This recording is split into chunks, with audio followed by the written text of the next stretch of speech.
నమస్తే, welcome to NHTV and Nationalist hub. నేను రఘునందన్. పులి జింకను వేటాడేటప్పుడు చాలా ఓపికగా, తీక్షణంగా, చాలా ఫోకస్డ్గా, డెడికేటెడ్గా తను పొదల్లో ఉండి ఎంతసేపైనా సరే తన వేట కోసం ఎదురు చూస్తూ ఉంటుంది. అమాంతంగా ఒక్కసారి దూకేసిందంటే ఇక ఆ వేట ఆ రోజు ఆ జింక బలవ్వాల్సిందే, తనతో పాటు తన చుట్టూ ఉన్న కొన్ని ప్రాణులకు ఆహారం అవ్వాల్సిందే.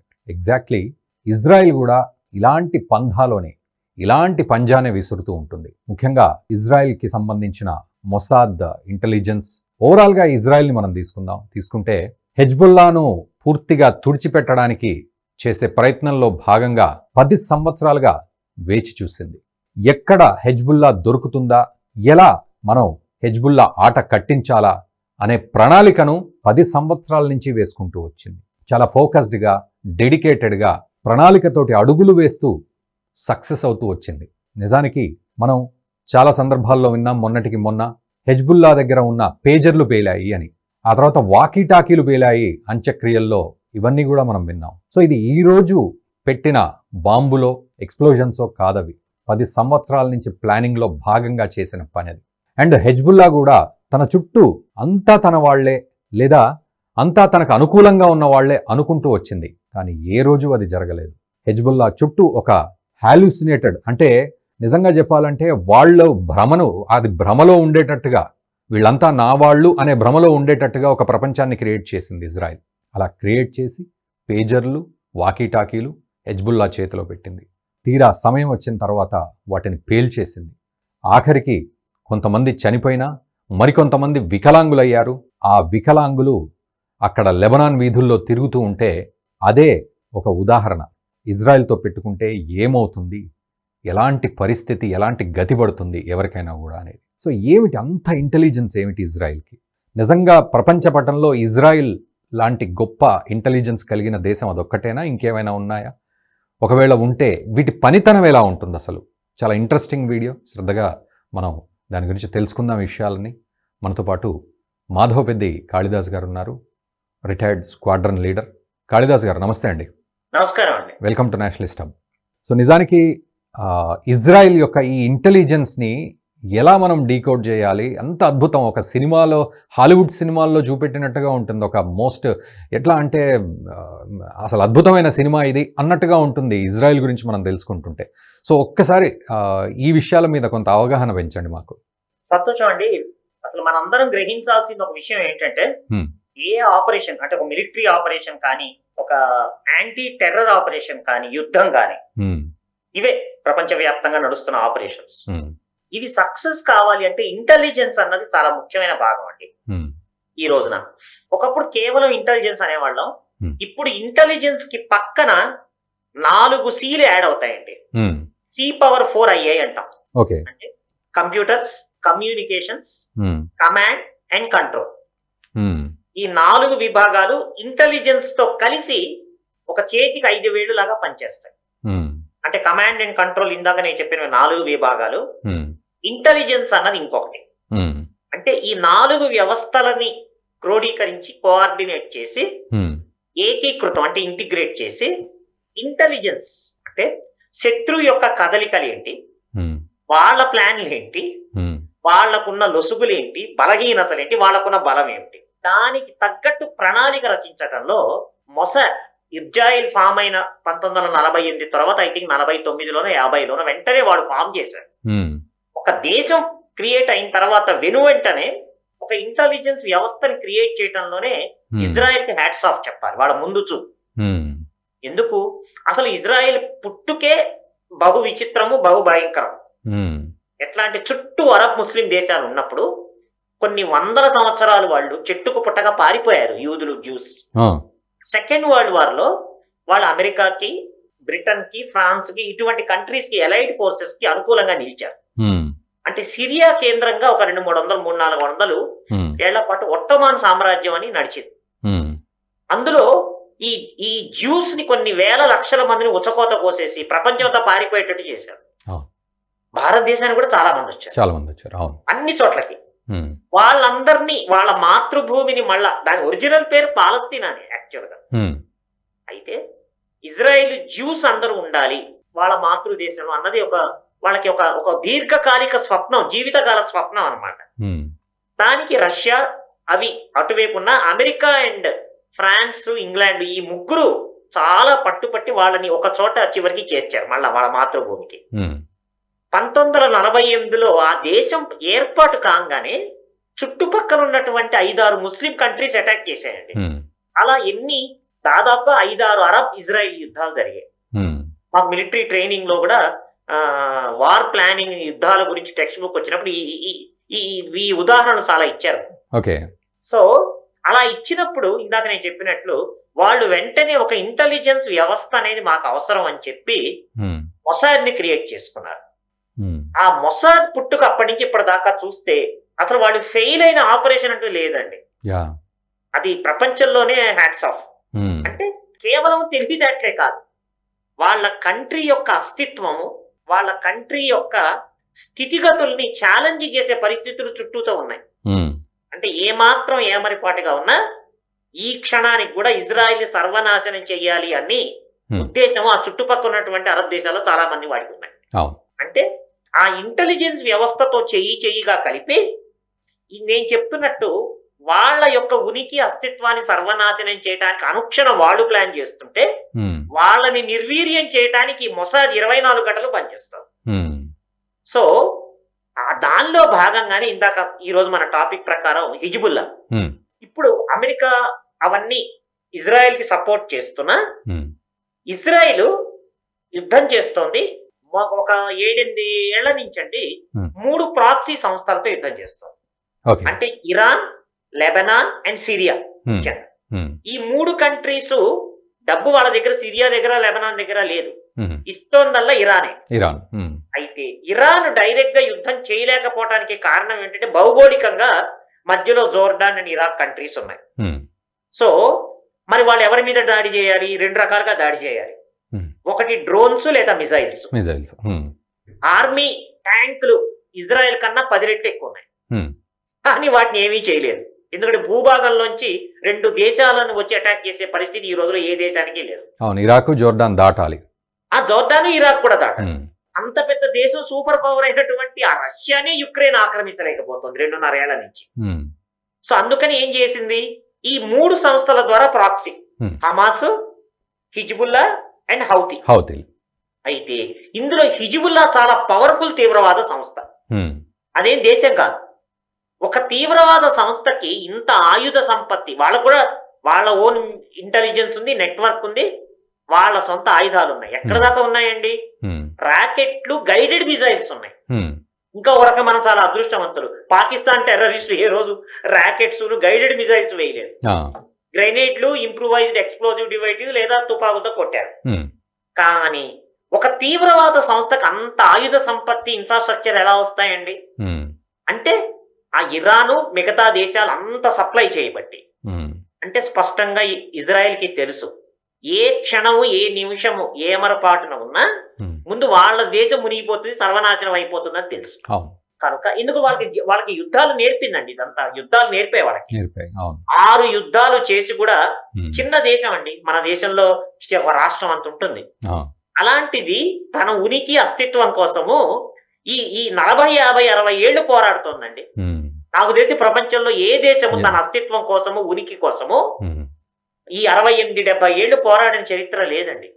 ప్రపంచ యుద్ధాలు జరిగినా కూడా ఆ 2 యుద్ధాలతోనే ఫస్ట్ అండ్ లాస్ట్ అయిపోయింది. కానీ ఇజ్రాయెల్ ఈ రోజుకి నిరంతర యుద్ధం చేస్తోంది. దానికి మూల కారణం బలం ఎక్కడుందంటే అండి, కేవలం అమెరికా ఇచ్చిన ఆయుధాలు ఉన్నాయి. వైమానికం F-35 కానివ్వండి, F-22, F-16 చాలా అద్భుతమైన యుద్ధ విమానాలు. కానీ ఇవన్నీ వాడాలంటే మొన్న బాలాకోట్ బాంబింగ్ లో కూడా మన వాళ్ళు అద్భుతమైనటువంటి వైమానిక దళం చేసింది. కానీ దాని మూలం ఎక్కడుందండి? ఇంటెలిజెన్స్ రిపోర్ట్స్ స్పష్టంగా వచ్చాయి. ఎస్, జనసాంద్రతకి దూరంగా ఉండి, జనవాసాలకి దూరంగా ఉన్నటువంటి బాలాకోట్, చకోటి అండ్ ముసరాబాద్. సో అటువంటిది ఒక అద్భుతమైన సర్జికల్ స్ట్రైక్ చేశామంటే దానికి కారణం ఇంటెలిజెన్స్ ఇచ్చినటువంటి ఇన్పుట్స్. సో ఇంటెలిజెన్స్ అనేది వర్కౌట్ కాకపోతే ఏ దేశము ఈ రోజు ఎటువంటి మిలిటరీ పాత్ర పోషించలేదు. ఇంతకు మీరు అడిగిన దానికి ఈ నిరంతరము ఈ 3 నెట్వర్క్స్ ఏవైతే ఉన్నాయో, హమాస్ కానివ్వండి, హిజ్బుల్లా కానివ్వండి, హౌతీ, వీటిలో గల బలమైంది హిజ్బుల్లా. ఆ హిజ్బుల్లా సంగతి ఏంటో తేలాలి. హమాస్ నడ్డి విరిచేసి నెక్స్ట్ హిజ్బుల్లా మీద పడ్డది ఈ రోజు కూడా. కానీ మొన్న ఏదో కాల్పుల విరమణ అయింది. కానీ వాళ్ళు ఎంత లోతుగా విశ్లేషించారంటే వీళ్ళు రోజువారీ వాడుతున్నటువంటి ఎక్విప్మెంట్ ఏంటి, ఎందుకంటే ఎలక్ట్రానిక్ ఎక్విప్మెంట్ ఈ రోజు ట్యాంపర్ చేయొచ్చండి చాలా ఈజీగా, సింపుల్ లాజిక్. వాళ్ళు కూడా హిజ్బుల్లా వాళ్ళు కూడా ఎక్కడ శాటిలైట్ ఫోన్స్ కానీ సెల్ ఫోన్స్ వాడటం లేదు. ఎందుకు? శాటిలైట్ యొక్క C band and S band transponders ద్వారా వాడితే ఇంటర్నేషనల్ పరంగా అమెరికా అండ్ ఇజ్రాయెల్ ఉన్నటువంటి ఎలక్ట్రానిక్ నాలెడ్జ్ తో వాటి పసిగట్టచ్చు. అందుకని లోకల్ గా ఉండే టెర్రర్ నెట్వర్క్ మాత్రమే ఉండేటువంటి పేజర్లు వాకీ టాకీలు మాత్రమే ఎంచుకున్నారు. అంటే అక్కడ చుట్టుపక్కల తన శత్రు దేశాలలో ఇజ్రాయెల్కి ఎంత నెట్వర్క్ ఉందంటే వీళ్ళు ఎటువంటి ఆయుధాలని వీళ్ళు ఎటువంటి ఈ టెక్నికల్ గ్యాడ్జెట్స్ ని సంపాదిస్తున్నారనేది పరిపూర్ణమైనటువంటి డేటా వచ్చేసింది. దాని మీద ప్లానింగ్ చేశారు. వీళ్ళు ఎప్పుడు వాడినా అది పేలిపోయేటట్టు ఎలా చేశారు? తైవాన్ లో తయారైనటువంటి ఈ గ్యాడ్జెట్స్ ని ఈ హిజ్బుల్లా కొనుక్కుంటోంది అన్న ఇన్ఫర్మేషన్ లాగి గ్రహించి అక్కడ హంగరీ ఒక అంటే నామకే వస్తే ఆర్గనైజేషన్ ద్వారా ఇక్కడికి వస్తున్నాయని తెలుసుకొని షెల్లియో ఏదో ఉంది ఆర్గనైజేషన్ లోపల సర్క్యూట్ ని మ్యానిపులేట్ చేసేసారు 5,000-6,000 పేజర్లను. అంటే అందులోకి సిగ్నల్ వచ్చి మెసేజ్ రాగానే పేలిపోయేటట్టు. అంతే ఫస్ట్ పాయింట్. అంటే అసలు వాళ్ళ ఇందాక మీరు అన్నట్టు అక్కడ భ్రమ కాదు, ఒక మాయ కల్పించారు. భ్రమ ప్లస్ మాయ. అంటే వాళ్ళ చుట్టూ ఏం జరుగుతోందో వాళ్ళకే తెలియకుండా వాళ్ళ చేత్తోనే వాళ్ళ గొయ్యి దవ్వించారు. అంతే. ఇది ఇంటెలిజెన్స్ అంటే. ఒక ఇంటెలిజెన్స్ మీద టెక్స్ట్ బుక్ రాయాలి, ఒక పాఠం, ఒక ప్రహేళిక మనం చేసి చూపించాలి అంటే ఈ ఆపరేషన్ చాలా గొప్ప ఆపరేషన్. ఎందుకు? ఎక్కడ చేతికి మట్టి అంటది. ఈ ప్రాసెస్ లో ఇజ్రాయెల్ కి పోయిన ఇప్పుడు ఒక సైనికుడు చనిపోలేదు అంటే వాళ్ళ వేలుతోనే వాళ్ళ కన్ను పొడిపించారు. అంటే ఎంత నిరంతరమైన ప్లానింగ్ ఉంటుందో చూడండి. Dedicated force. ఇప్పటికీ నాకు తెలిసి మొసాద్ లో ఒక 60-70 వేల మంది దాకా పనిచేస్తున్నారేమో. బహుశా ప్రపంచ వ్యాప్తంగా కూడా ఒక ఇంటెలిజెన్స్ సంస్థలో ఇన్ని వేల మంది పనిచేయటం అంత చిన్న దేశానికి, అంటే వాళ్ళ పాపులేషన్ లో పర్సంటేజ్ తీసుకుంటే కనుక మొసాద్ అనేటువంటి సంస్థకి ఆ ప్రభుత్వం ఇస్తున్న నిధులు డైరెక్ట్లీ అండర్ ప్రైమ్ మినిస్టర్ అండి. అక్కడ మధ్యలో ఇంకేమీ లేవు. అక్కడ విపరీతమైన ఫండింగ్ అండ్ విపరీతమైన ఫ్రీ హ్యాండ్. మన దేశానికి వ్యతిరేకంగా చీమ చిటుక్కుమన్నా మనకి తెలియాలి, దానికి కౌంటర్ ఏం చేయాలి అంటే కేవలం ఆపరేషన్సే కాదు, గోప్యత కూడా. చూడండి, ఐ థింక్ నజరుల్లా అతను ఎక్కడో యమన్ నుంచి వచ్చి ఇరాన్ కి స్టేట్ ప్రెసిడెంట్ గా వస్తే వాళ్ళు అంటే ఘర్మే గుస్కే మారేంగి అన్న కాన్సెప్ట్ తో అతన్ని లేపేశారు వాళ్ళ దాంట్లో బిల్డింగ్ లోనే. తర్వాత హిజ్బుల్లా లీడర్స్ ని లేపేశారు వరుసగా. అంటే వాళ్ళ నెట్వర్క్ వాళ్ళ శత్రు దేశాలలో విపరీతంగా ఉన్నది. కొంతమంది ఇంట్లో దొంగలు ఉన్నారు కూడా. అయితే అది ఇంటెలిజెన్స్ లో భాగమే కదా, వాళ్ళని కూడా లోపరుచుకోవటం. అది డబ్బా ఇంకొకట. ఇప్పుడు ఇంటెలిజెన్స్ లో నువ్వు ఏ మార్గం అన్నా ఎన్నుకో, మన దేశానికి విఘాతం కలిగి మన అస్తిత్వానికి దెబ్బ కలిగి మనం కౌంటర్ ఆపరేషన్ చేయగలిగేటట్టు ఇన్ఫర్మేషన్ టెక్నికల్ నాలెడ్జ్ ముందుగానే రావటం అనేది చాలా ముఖ్యం. అలా వచ్చిన తర్వాత ఏ రకమైన టెక్నాలజీ ఏ రకమైన యుద్ధ తంత్రాన్ని వాడతావు అన్నది అంటే ఇక్కడ వాళ్ళ ఇంటెలిజెన్స్ ముందు చూపు రెండండి. ప్లస్ ఆ దేశం మన దేశం ఏమైపోతుంది, మనం ప్రతి బట్ట కట్టాలి. మనం కనుక ఒక నిమిషమో ఒక రోజు ఒక వారమో ఆలస్యం చేస్తే మనం అయిపోతాము అన్న ఒక కాన్సెప్ట్ వాళ్ళకి నరనరాల జీర్ణించుకొని ఉండి తద్వారా ఆ దేశాన్ని వాళ్ళు కాపాడుకోవటానికి చూపించిన అద్భుతమైనటువంటి ఆపరేషన్ అండి ఇది. కాళిదాస్ గారు మీరు అన్నట్లుగా వాళ్ళకున్న ఆ డెడికేషన్, దీనికి తోడు ఆ దేశభక్తి అంటున్నాం కదా, సో ఆ విషయంలో వీళ్ళు ఎలా క్యాల్కులేట్ చేయొచ్చు ఇజ్రాయలీస్ని? ఎందుకంటే అక్కడ ఖచ్చితంగా వాళ్ళు మిలిటరీలో అంటే ఈ దళాల్లో ఉండాల్సిందే కదా, సో అది ఏ రకంగా అక్కడ వాళ్ళు హ్యాండిల్ చేస్తూ ఉన్నారు? ఇప్పుడు ఎలా ఉంటుందంటేనండి, ఇందాక నేను చెప్పినట్లు ఇజ్రాయిల్ యొక్క ఉనికి అస్తిత్వము ఎప్పటికైనా ఛాలెంజబుల్ అయ్యి చుట్టుపక్కల ఉన్న దేశాలతో. ఈ రోజు మిగతా కొంత ఫ్రెండ్షిప్ అండర్స్టాండింగ్ లో ఉన్నారు. రేపు వాళ్ళందరూ కట్టుకుని ఇజ్రాయిల్ నాశనం చేయరని గ్యారంటీ ఏం లేదు. అవును, గ్యారంటీ ఏం లేదు. అవును, అంటే ఆ గుణపాఠం వాళ్ళు నేర్చుకున్నారు 6 యుద్ధాల తర్వాత, 5-6 యుద్ధాల తర్వాత అంటే వాళ్ళు ప్రపంచంలో అమెరికా కాదు, భగవంతుడు దిగొచ్చి చెప్పినా నమ్మరు ఎవరిని. ఉమ్, వాళ్ళకున్న ఇంటెలిజెన్స్, వాళ్ళ థ్రెట్ పర్సెప్షన్ అంటారు. ఉమ్, అంటే వాళ్ళ దేశానికి ఉన్నటువంటి ఏదైతే శత్రు దేశాల నుంచి ఉన్నటువంటి భయోత్పాతాలు థ్రెట్ పర్సెప్షన్ ఉన్నదో ఉమ్, దాని మీద ఎట్టి పరిస్థితుల్లో వాళ్ళు కాంప్రమైజ్ కారు. ఉమ్, ఎందుకంటే జీవిత పాఠం చరిత్ర వాళ్ళకి నేర్పింది. ఉమ్, ఒట్టమాన్ సామ్రాజ్యం దగ్గర నుంచి సెకండ్ వరల్డ్ వార్ దాకా వాళ్ళు ఎంత ఉచకోతకి గురయ్యారో, ఉమ్, వాళ్ళ మాతృదేశాన్ని సాధించుకోవటానికి ఎంత కష్టపడ్డారు. వాళ్ళ బ్రతుకు హింసా మార్గం ద్వారా రోడ్డు మీదకి వచ్చింది. ఉమ్, కొన్ని వేల లక్షల మంది చనిపోయారు. ఉమ్. అంటే వాళ్ళు ఇంక ఎవరిని నమ్మరు వాళ్ళ దేశానికి సంబంధించినంత వరకు. వాళ్ళకి ఇంకా వేరే ఆప్షన్ కూడా ఏమీ లేదు. ఆప్షన్ కూడా లేదు. ఉమ్, ఎందుకంటే అది చుట్టుపక్కల ఉన్నటువంటి ఒక ఉక్కు పంజరంలో ఉన్నారు వాళ్ళు. ఉమ్, సో ఏ రోజున ఎవరు కాలు దూతారో తెలియదు. ఉమ్, ఇప్పుడు ఈ రెండేళ్ల నుంచి జరుగుతున్న మారణ హోమానికి క్రితం సారి అంతకుముందు అక్టోబర్ 7న పాలస్తీనా గెలుపుకున్నదేగా, అవును, హమాస్ గెలుపుకున్నదే హమాస్ కదా. హమాస్ చేసిన పని. ఉమ్, అక్టోబర్ 7న ఉమ్, అటు పండగ పూట దాడి చేసి 200 మందిని బందీలుగా తీసుకెళ్లి చాలా మందిని చంపేసి, ఉమ్, ఏం వాళ్ళ దోని వాడు ఉంటే ఎప్పటికొకటి గుర్తుపెట్టుకోండి సార్, ఉమ్, ఎక్కడ ఈ 5-6 యుద్ధాలలో ఈ రోజు కూడా జరుగుతున్న దాంట్లో ఉమ్, మొదట ఇజ్రాయెల్ మొదలు పెట్టింది కాదు. ఉమ్, ఇవి హిజ్బుల్లా కానివ్వండి, హమాస్ కానివ్వండి, హౌతీ కానివ్వండి. అవుతాయి కానీ. ఉమ్, సో వాళ్ళు ముందు మొదలు పెట్టారు. ఉమ్, మరి వాళ్ళు మొదలు పెట్టారు అంటే ఇంకొక విచిత్రమైన విషయం ఏంటంటే, ఇవాళ ఐ థింక్ ఇవాళ నిన్నో ఖుమేని ఒక ప్రకటన చేశాడు. ఆ, ఏమైనా అక్కడ సిరియాలో తిరుగుబాటుదారులు అసద్ గవర్నమెంట్ పారగొట్టించారు. అవును, అవును. దానివల్ల ఏమైపోయింది, కొంత అమెరికా అనుకూల వర్గాలు వాళ్ళు, ఉమ్, అమెరికా ఆల్రెడీ ఎంటరే చర్చలు జరుపుతోంది. ఉమ్, దానివల్ల ఏమైపోయింది, ఇరాన్కి పెద్ద దెబ్బ. ఉమ్, ఈ హిజ్బుల్లాకి హమాస్కి ఆయుధాలు పంపటంలో ఇబ్బంది అయిపోయింది. అవునవును, అవును, సో అది కక్కలేక మింగలేక పిసుక్కుంటూ, అవును. మాకు ఎవరు ప్రాక్సీ లేరు, ఉమ్, మాకు మేమే యుద్ధం చేయగలము, ఉమ్, ఈ 3 సంస్థలు వాళ్ళంతట వాడు యుద్ధం చేస్తున్నాయి, ఉమ్, ఈ 3 వాళ్ళంతట వాడు యుద్ధం చేయగలరండి, అదేమన్నా దేశమా? అంత సీన్ లేదు. మనం రేపు యుద్ధం చేసామంటే మనకి వెనకాల ఎంత రీసెర్చ్ అండ్ డెవలప్మెంట్ ఉందండి ఆయుధాల్లో. అవునవును, అవును. ఇప్పుడు ఈ రోజు డిఆర్డిఓ ప్రపంచంలో కల అత్యుత్తమైనటువంటి మిజైల్స్ మనకు అందిస్తోంది. ఉమ్, చైనా కూడా 1-10 సార్లు వణికిపోవాల్సిన మిజైల్ పవర్ మన దగ్గర ఉన్నది. ఈ రోజున అవును, అవును. మనకున్న ఏకైక గొప్ప ఆయుధం మిజైల్ పవర్స్. ఉమ్, అంటే 10-15 ఏళ్ల రీసెర్చ్ పడితే కానీ రావట్ల. ఉమ్, హిజ్బుల్లా, హమాస్ అండ్ హౌతీ ఉమ్, అట్లాంటి దేశాల ఏమన్నా రీసెర్చ్ అండ్ డెవలప్మెంట్ ఉన్న దేశాల? లేదు. ఇరాన్ దగ్గర నుంచి రాకపోతే వాళ్ళ మొహాలకి ఎక్కడి నుంచి వచ్చాయండి? అవును. అంటే ప్రపంచానికి చెవిలో పూలు పెట్టడానికి ట్రై చేస్తున్నాడు. అంటే ఆయనకి డైరెక్ట్ గా ఇజ్రాయెల్ అటాక్ చేయలేరు, ఉమ్, ఈ 3 ప్రాక్సీల ద్వారా నువ్వు ఇజ్రాయెల్ ని చాలా బాధ పెడుతున్నావు అన్నదానికి ఒప్పుకోలేక అవును. ఈ జిహాదీ సంస్థలన్నీ వాటంతట వాటికే యుద్ధం చేస్తున్నాయి అన్నారు. ఉమ్, అంత డబ్బు ఎక్కడి నుంచి వస్తుంది, అంత రీసెర్చ్ అండ్ డెవలప్మెంట్ ఎక్కడి నుంచి వస్తుంది? అవును. అంటే ఇజ్రాయెల్ కి అనుక్షణం తెలుసు ఉమ్, తన ముప్పు పొంచి ఉన్నది. ఏ మాత్రం ఏమరిపాటుగా ఉన్నా ఉమ్. వాళ్ళు నాశనం వాళ్ళని చేయడానికి శత్రు దేశాలు పొంచి ఉన్నాయి. అయితే కాళిదాస్ గారు, ఇక్కడ మరి నిజంగా ఇప్పుడు ప్రపంచ పట్టణంలో చూస్తే ఇప్పుడు మనం ఇజ్రాయెల్ గురించి ఇంత గొప్పగా మాట్లాడుకుంటున్నాం, మొసాద్ ఇంటెలిజెన్స్ ఇదంతా, ప్లస్ ఇప్పుడు వాళ్ళు ఈ ఆపరేషన్స్ అన్నీ కూడా గత 10 సంవత్సరాలుగా అని అంటూ, అయితే నిజంగా ఇంకేదైనా దేశం ఇలా ఉందా? కేవలం ఇజ్రాయెల్ని మాత్రమే మనం ఈ విధంగా తలుచుకోగలమా?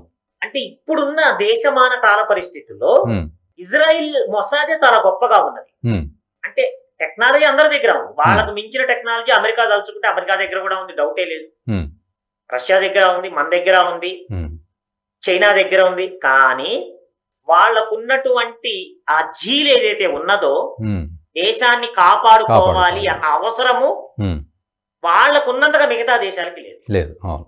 అసలు కారణం అది. ఉమ్, అంటే వాళ్ళ ఉనికి ఏ రోజైనా సరే ప్రశ్నార్థకంగా మారే అవకాశం ఉంటుంది, ఏమాత్రం ఏ క్షణంలోనైనా, ఏ క్షణంలోనైనా, ఏ క్షణమైనా. అంటే వాళ్ళ బ్రతుకు పోరాటం అది. ఉమ్, మిగతా దేశాలకి చాలా వరకు కడుపు నిండిన బేరం, కొంత ఆదమర్చి ఉండొచ్చు ఇంకా మిగతా దేశాలు, అంతే కదండి. వాళ్ళు కొంచెం రిలాక్స్డ్ గా ఉంటారు. కానీ ఇజ్రాయిల్ తర్వాత డెఫినెట్ గా ఈ రోజు నేను చెప్తున్నానండి, అటువంటి థ్రెట్ మనకున్నది.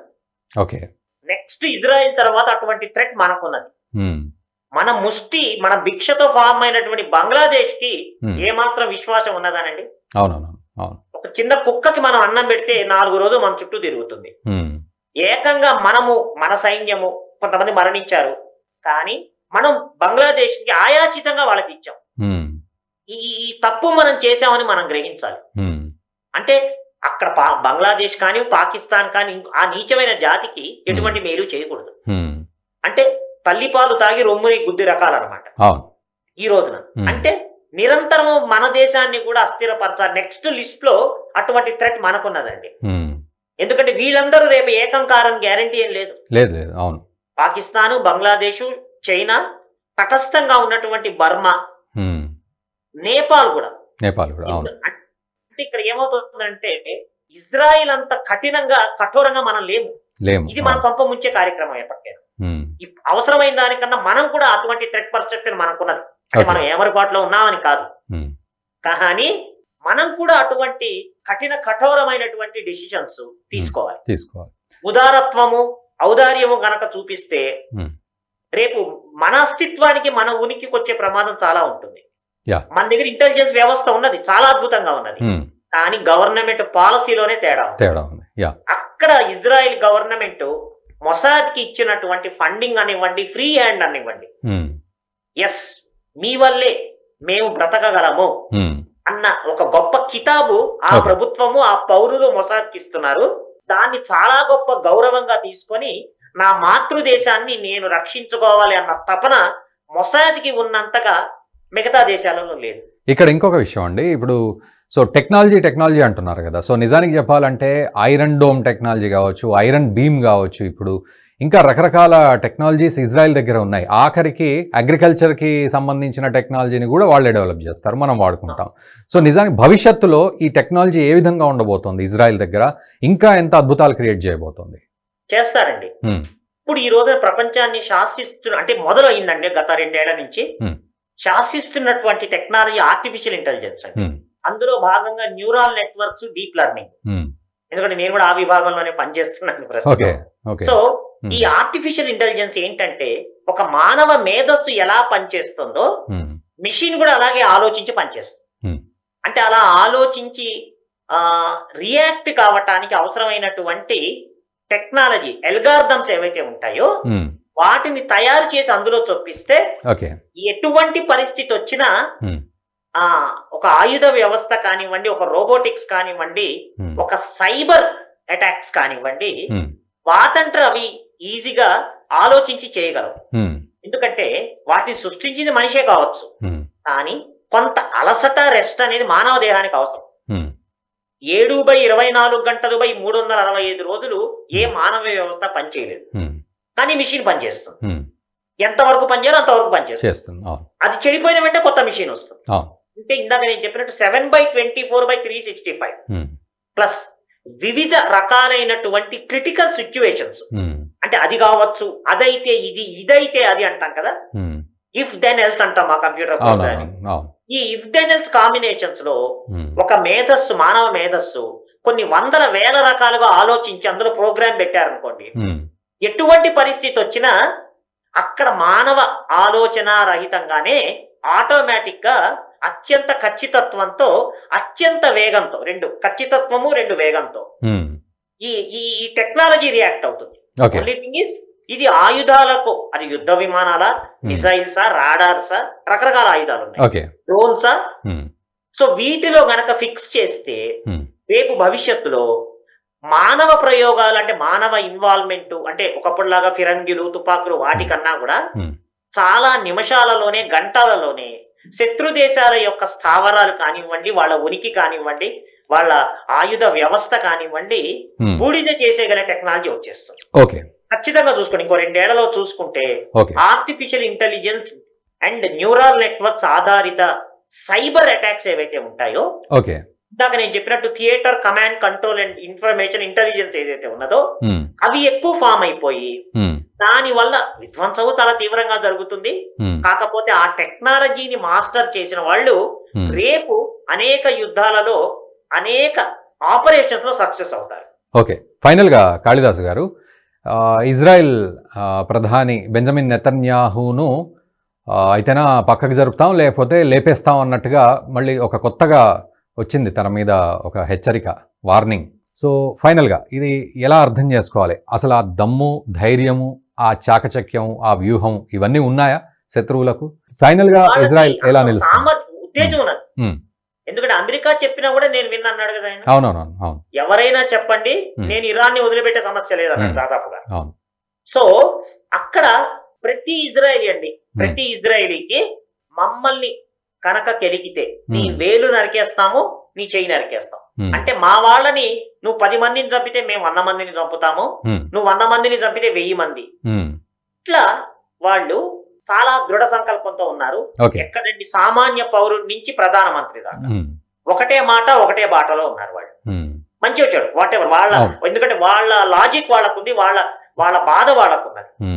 సో అంటే అటువంటి స్ఫూర్తినివ్వగలగ నాయకుడు కేవలము యుద్ధాలు సైనికులు ఆయుధాలతోనే కాదండి. ఇప్పుడు స్వతంత్ర సంగ్రామానికి మహానుభావులు ఎంతమంది కృషి చేస్తే అయిందండి. మహాత్మా గాంధీ గారు కానివ్వండి, సుభాష్ చంద్రబోస్ కానివ్వండి, తిలక్ గారు కానివ్వండి, అంబేద్కర్ గారు, ఈ మహానుభావులు అందరూ వాళ్ళు ముందు నిలబడి చేశారుగా. దాని తర్వాత వేల లక్షలాది మంది వచ్చారు. ఎప్పుడైనా అండి నాయకుడు అనేవాడు చాలా స్థిరంగా ఉంటే దేశం కానీ లేదా ఒక యుద్ధం కానీ వస్తే, ఇప్పుడు ఆ రోజుల్లో ఇన్ని పాలిటిక్స్ లేవండి. సో అక్కడ దేశం అంతా, అది చాలా ముఖ్యమైనదండి, ఆ దేశం అంతా దేశం వెనకాల ఉంది, అంటే ఆ నాయకత్వం వెనకాల ఉంది. సో వాళ్ళకి తెలుసు ఎవరిని కొట్టాలి. అందుకని ఆ ఫ్రస్ట్రేషన్ కొద్ది వార్నింగ్ మీరు చెప్పినట్టు, మేము నెతన్యాహు లేపేస్తాం ఇంకోళ్ళని, ఒకవేళ వాళ్ళు దేశాన్ని కోల్పోతే అంతకన్నా తీవ్రంగా ఉండేటువంటి ఇంకొకటి పుట్టుకొస్తాడు. అందులో ఇజ్రాయెల్ కి ఎటువంటి డౌట్ లేదు. వాళ్ళ సామర్థ్యం ఏమిటో వాళ్ళకి తెలుసు, బాధ ఏమిటో కూడా వాళ్ళకి తెలుసు. అక్కడ మనము పాలిటిక్స్ కాకుండా ఈ దేశం అంతా ఒకటే అన్న భావన ఇజ్రాయెల్లో ప్రపంచవ్యాప్తంగా ఎన్ని దేశాలు తీసుకున్నా ఇజ్రాయెల్లో ఉన్నటువంటి ఆ ఐక్యతా భావము మిగతా దేశాలని స్ఫూర్తిదాయకంగా తీసుకోవాలండి. అలా తీసుకోకపోతే అది మన అస్తిత్వానికి కూడా ముప్పు వస్తుంది. మనం ఇజ్రాయెల్ చేసినటువంటి ఈ ఎన్నో యుద్ధాలు పక్కన పెడదాం. గత సంవత్సరన్నర కాలంలో ఇజ్రాయెల్ చేస్తున్నటువంటి యుద్ధము, వాడు రచిస్తున్నటువంటి ప్రహేళికలు, ప్రణాళికలు మనం కూడా చాలా నిశితంగా గమనించి మనం కూడా నేర్చుకోవాల్సిన అవసరం ఉంది.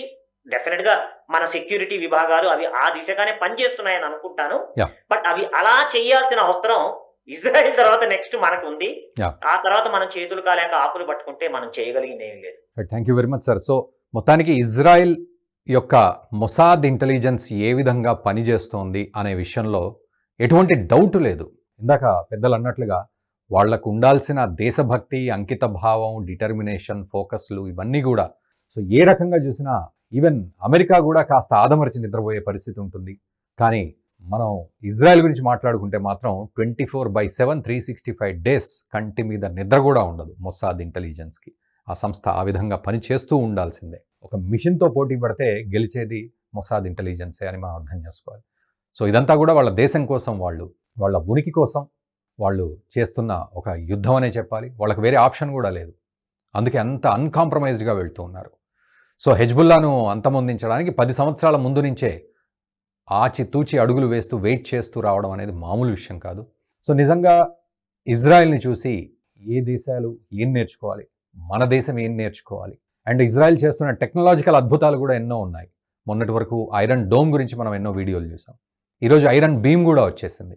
సో ఐరన్ బీమ్, ఆ తర్వాత ఇంకా రకరకాల ఆర్టిఫిషియల్ ఇంటెలిజెన్స్ టెక్నాలజీస్ అన్నీ కూడా వారన్నట్లుగా న్యూరల్ నెట్వర్క్స్ కావచ్చు, ఇంకేదైనా కావచ్చు, ఒక అద్భుతాలు క్రియేట్ చేయడానికి ఇజ్రాయెల్ రెడీగా ఉంది. చూద్దాం రాబోయే రోజుల్లో ఇంకా ఎలాంటి అద్భుతాలు ఉంటాయనేది. అండ్ ఇజ్రాయెల్ పనితీరును మీరు ఏ విధంగా కామెంట్ చేస్తారో చేయండి. వీడియోని మీ మిత్రులకు కూడా షేర్ చేయండి. Thank you very much for watching the video. ఈ వీడియో మీకు నచ్చినట్టయితే లైక్ చేయండి, 10 మందికి షేర్ చేయండి. అలాగే కామెంట్ల రూపంలో మీ అభిప్రాయాలను మాతో పంచుకోండి. Nationalist hub group of channels ను సబ్స్క్రైబ్ చేసుకుని తెలుగునాట జాతీయవాద జర్నలిజాన్ని ప్రోత్సహించండి. ఈ వీడియో కింద ఉన్న బెల్ ఐకాన్ పై క్లిక్ చేయడం మర్చిపోవద్దు.